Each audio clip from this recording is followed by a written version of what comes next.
Hello, and welcome to Focus on Hope. My name is Eve Moffat, and I really welcome you to the program. You know, Scott Peck said that life is difficult, and life can be very difficult if you're a victim of alcohol abuse and drug addiction. These can take you to some dreadful places. Our guest was a victim of drug addiction and alcohol abuse. I'd like to introduce Valerie Matkovich. Hi. Hi, Yes, thank you for being on the show. you're welcome. Thank you for having me. Yeah. Well, before we get started, can you tell me a little bit about where you grew up? I grew up in Davenport, Iowa, in a little suburb called Green Acres. Yeah. Yeah. How was childhood? Well, what I can remember of it, I believe it was different for me because I was raised by grandparents and not my parents. But I had, a really nice neighborhood with lots of good friends and lots of elderly neighbors that watched over me when my grandparents couldn't. And so, there was good and bad. Yeah, As I found out in all of life, there's good and there's bad. it's bad.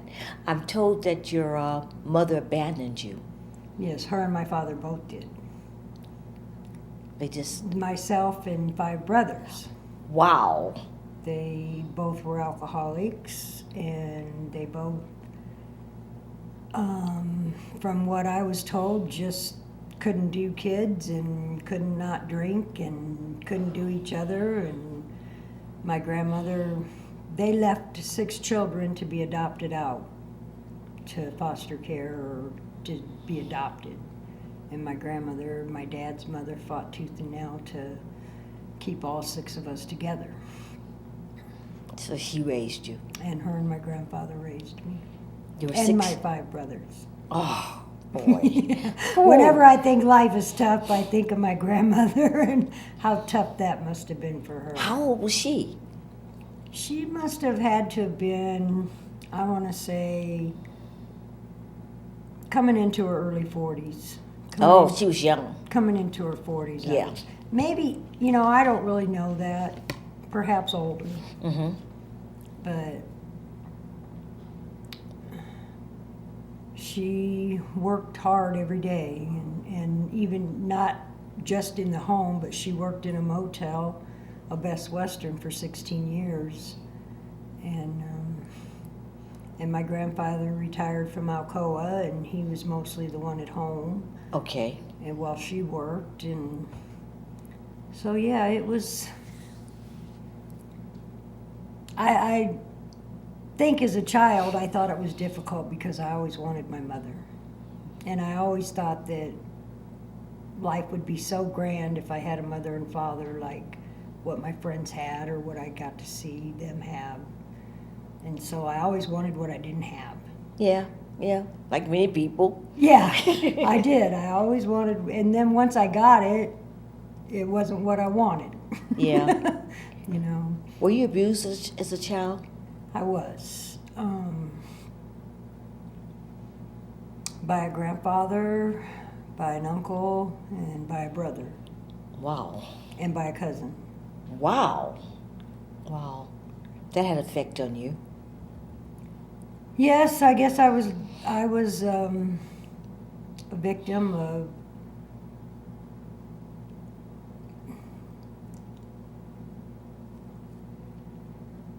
sexual abuse. I don't know why. Maybe because I was the only girl. I look back and I just know today that it was because of illness. Yeah. Sickness in the family. Yeah. Sick family. Mm-hmm. Yeah. Did that have some bearing on you in your later life?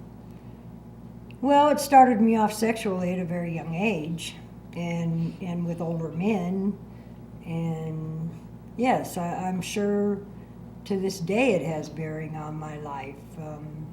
I don't believe you come out of any kind of abuse without some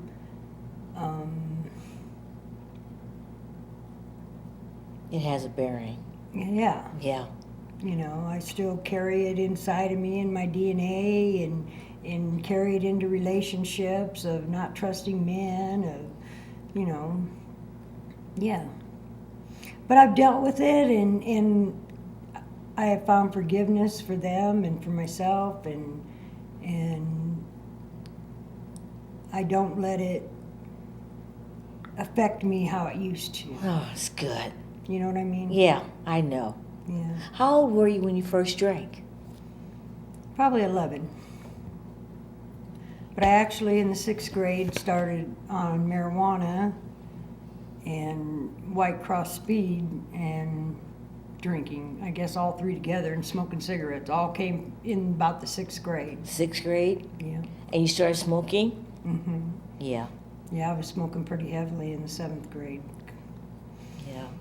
And I still smoke. Hmm. It's been a hard addiction for me. Yeah, smoking. I hear it's harder than giving up heroin. I hear it's hard. I don't know that. But Oh. I just know that, you know, my head will tell me I want to quit, and my hands won't let me.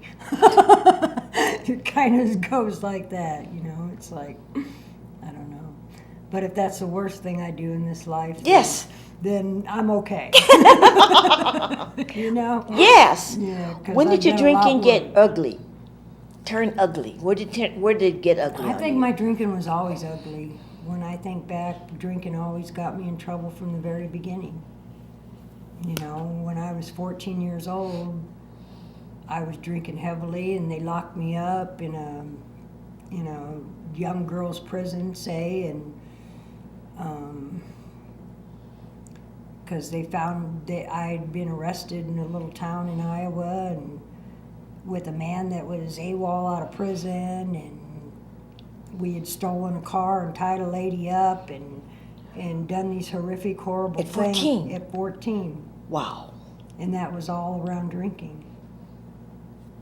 Yeah. And so I don't think I ever drank that I didn't have some type of consequences from a very young age.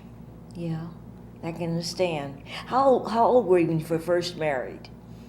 I was 19 and a half. 19. Tell me Well, about it. that's not true. I was 20 something, because I had my son before I got married.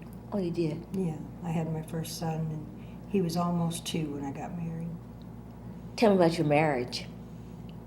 Well, I think it was like any marriage. Well, not like any marriage, I guess. But I think Dave and I loved each other, and I think we loved our son, and I think we wanted to have a good marriage. I think he was a good man and had a good job, and in the beginning, that was all I wanted, was to be a wife and a mother. But my drinking wouldn't allow it, and his drinking wouldn't allow it, and our drugging, we drank and drugged, and that causes fights. You know, when you add mind-altering chemicals, the mind doesn't think very well. It's thinking for you. Yeah. Yeah. And your emotions are running wild, and you're living in jealousy and insecurity, and you know, there was a lot of terror and bewilderment and frustration, and it caused a lot of problems. Yeah. And we stuck it out for 12 years and had another son, and when it got so bad, I took a walk. I didn't want my kids to be, I couldn't do it. And I wasn't willing to fight for my children, because I didn't want to drag them through the horror I knew was ahead of me, and I left them with their dad. So you did what your mother did. Yep. Basically. Wow. And I think I justified it as she did. Well, he's their dad, and if he wants to raise them, he can raise them. And I believe my mother said, well, they got their grandmother, she'll raise them. And she went along her happy way, and, you know, I don't know. I don't know why things happen in life, but when you look back, they seem to all work. It seems to all work out. How are your children today? They're wonderful. Of course, they have alcoholism and drug addiction. I believe, they use alcohol and they use drugs, and they're on their journey. I can't save them. I can be an example, and I can tell them what happened with me and why I wasn't their mother from 12 to, when my oldest son was 12 and my youngest son was 7, I left the home. And, but all in all, they're a whole lot better than I ever was at their age. Yeah. You know what I mean? Yeah. They've not gotten locked up yet. And they're 35 and 31.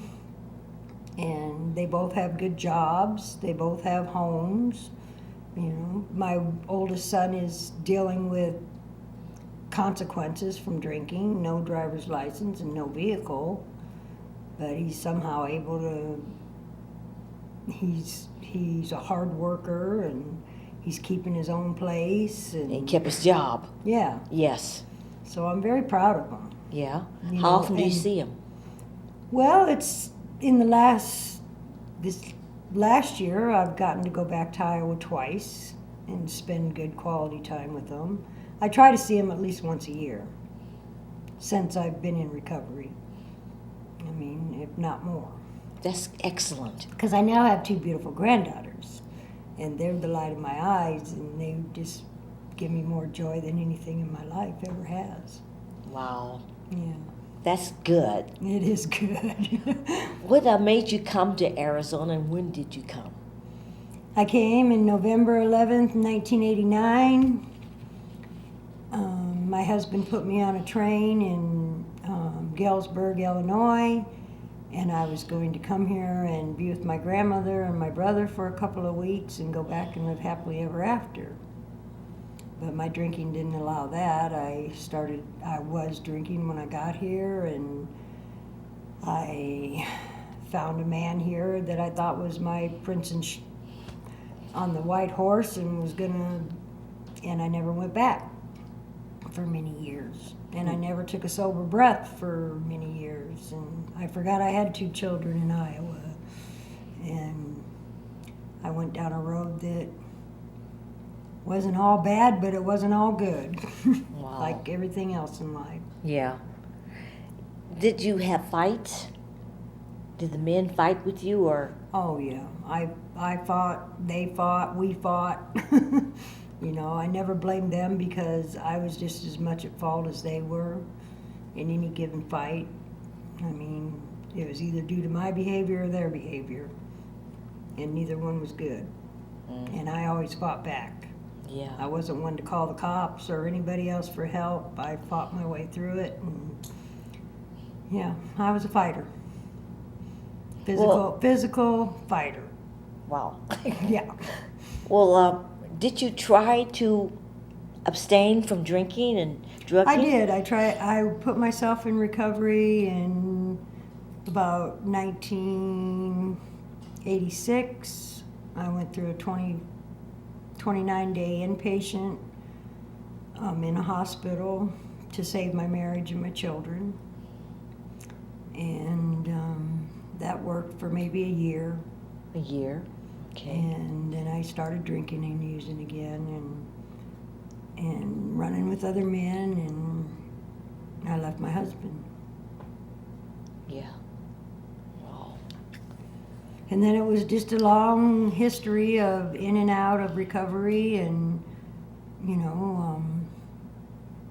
I feel today that I have the best recovery I've ever had in 20 years. That's good.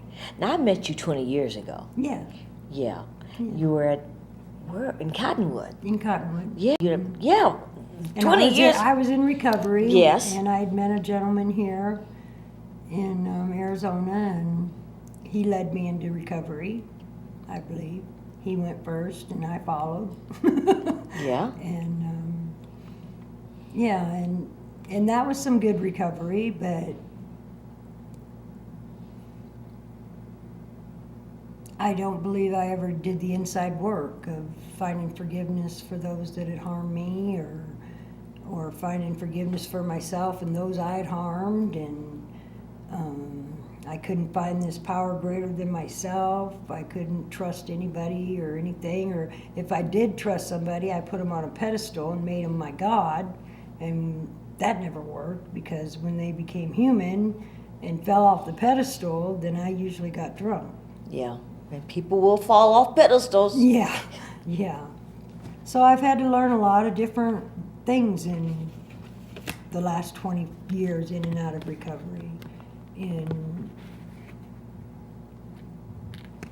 And mostly I had to learn that I had this God that loved me and that I could trust and that I could go to, and that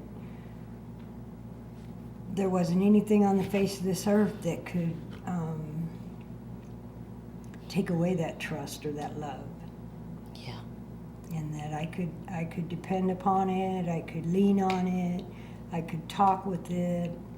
I didn't have to pick up a drink or a drug to be okay, as long as I held on to that God. You mentioned the inside work. What does that mean exactly? It means that I finally got willing to look at me and what was going on in the inside of me, and not the blame that I blamed everyone else. And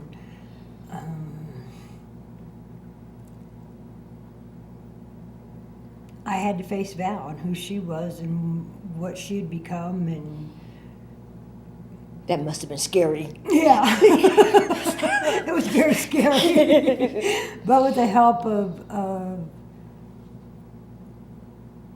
God and a special person in my life, it wasn't as scary as what I ever thought it would be. You know, and it was doable once I found a God. Yes. You know, I couldn't really ever face Val without a God that I finally come to realize loved me enough that I could love me. I think we have to love ourselves before we can truly love anybody else. And I couldn't love my own children because I didn't love me. I couldn't love my siblings or my niece and nephews because I couldn't love me. And now the love I have to give because I love me is almost overwhelming sometimes. It's like, it's exciting, and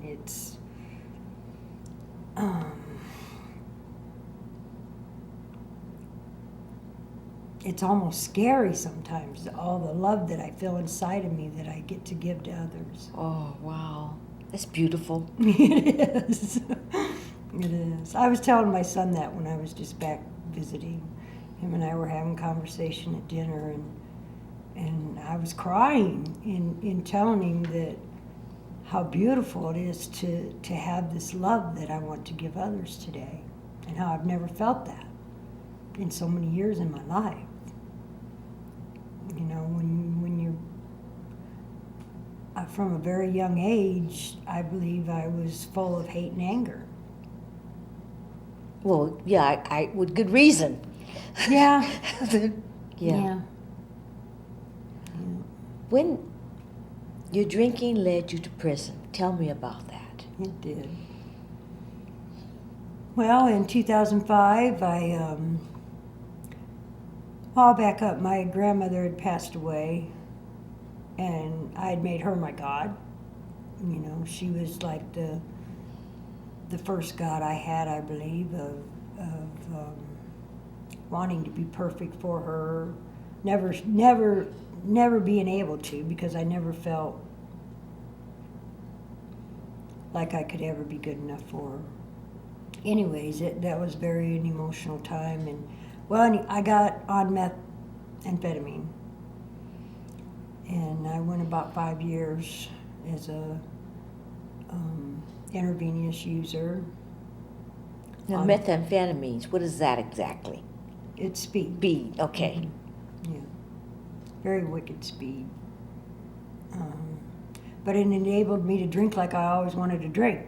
I didn't have blackouts, I didn't fall down, I just did psychotic things. Moving real fast.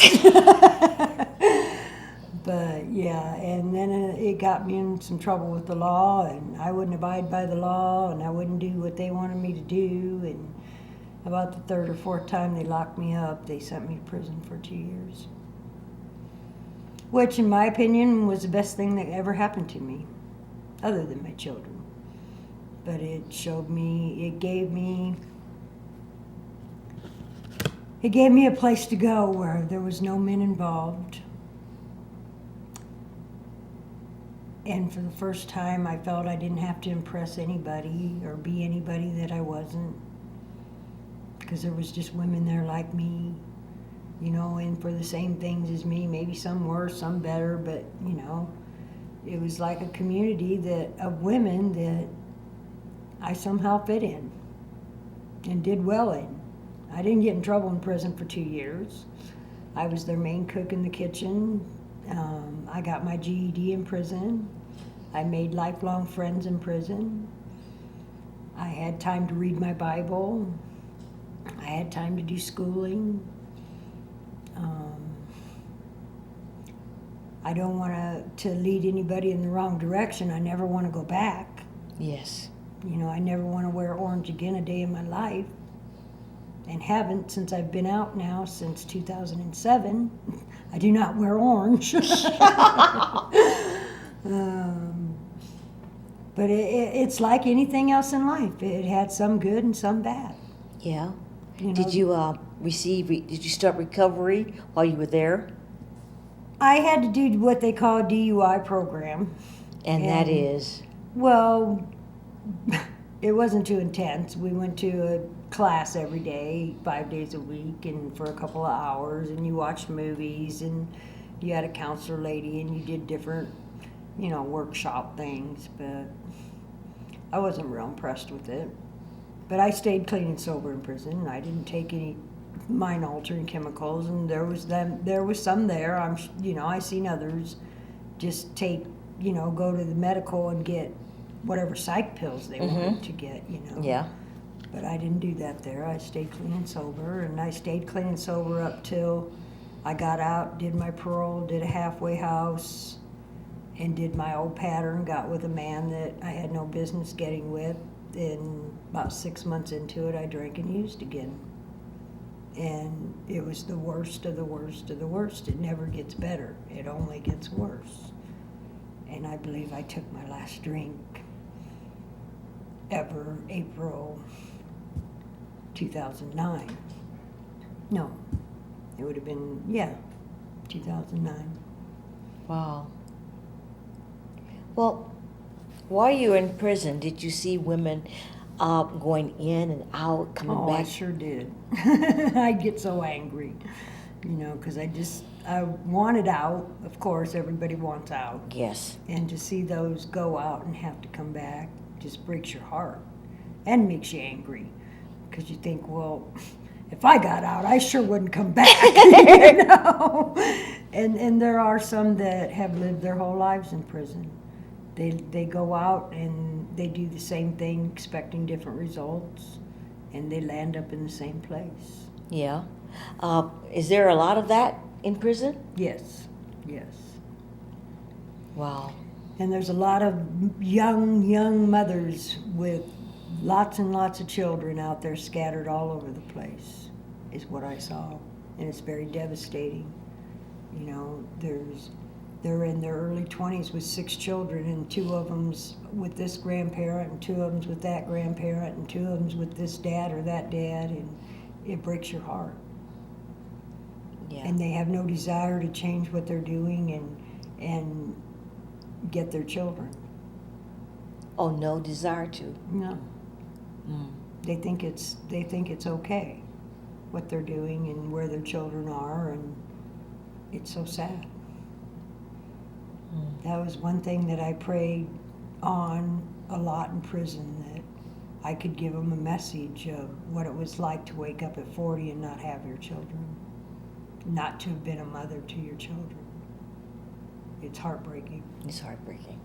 Yes. What's your life like today? Oh. Yeah. What is my...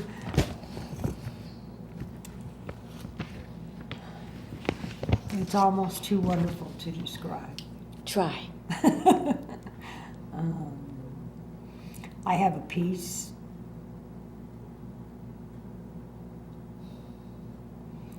I have a joy. I have a lot of hope for a future. I have my God. Yes. Yes. And I've now become a Christian because I've gotten baptized and I'm a believer of Jesus and I'm going to church, and it's been really helpful for me and for my boyfriend to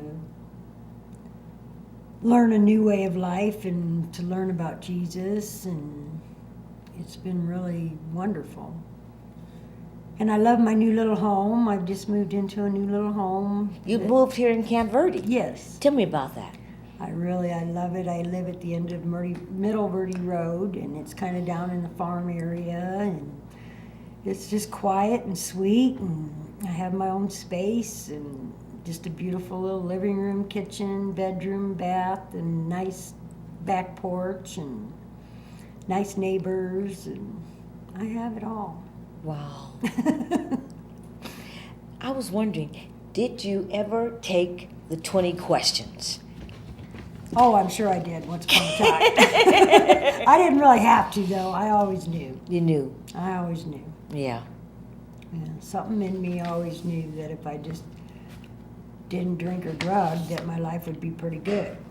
I never saw my grandmother drink or drug, Yes. and look at all the amazing things she did in raising 6 children. Yes. Plus her own 5, and plus a couple of cousins, and work, and when I think of the accomplishments that woman made, it was because she didn't never drink or drug or smoke, or she wasn't a church going woman, but she was a good woman. She was a good woman. Yes. She had good values and good morals, and Which she tried to pass on to you. yeah, she did. She tried her very hardest. And she did some, my grandmother, I believe I am who I am because of her. Wow. The good side of me. Yeah. Yeah, I'm all the good that my grandmother was. I love hearing your story. Thank you. I love hearing your story. I want to thank you so much, Valerie, for coming on the show. You're welcome. Thank you. Well, this is another program, another rendition of Focus on Hope. We hope that you join us next week.